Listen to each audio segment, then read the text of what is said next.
পেরে, আবার প্রলয় 2 অংশ হতে পেরে খুব খুব ভালো লাগছে। যখন আবার প্রলয় বেরিয়েছিল, of course it was the talking point তখনকার। আর তখনও ভাবিনি যে হয়তো এটার একটা সিকুয়েল হবে আর সেটার আমি পার্ট হবো। তো সব মিলিয়ে সব শুভ শুভ। আজকের দিনটাও খুব শুভ, কারণ এত বড় আমাদের 50 ফিটের একটা পোস্টার রিলিজ করেছে। মানে বুঝতে পারছো 50 ফিটের পোস্টার মানে কতটা ইম্প্যাক্টফুল এটা, এই পুরো শোটা। আর রাজদা সবসময় আমরা জানি যে ভীষণ রেলেভেন্ট গল্প বলতে ভালোবাসেন আর অনেকটা বড় স্কেলে বলতে ভালোবাসেন।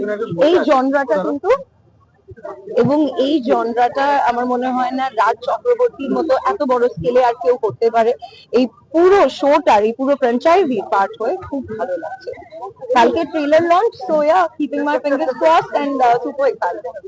বিজয় দিবসের সূচনার একটা গল্পে এবার চৌধুরীকে দেখা যাবে।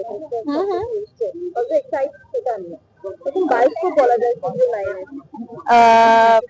হ্যাঁ, সেটা বলতে পারো। ভীষণই ইন্টারেস্ট, মানে খুবই এক্সাইটেড। এখন জাস্ট টু গো, বেশি কিছু এখন আজকে বলতে পারবো না। কালকে তোমাদের সাথে দেখা হবে, জমিয়ে আরো অনেকটা অনেকটা লেন্থ গল্প হবে।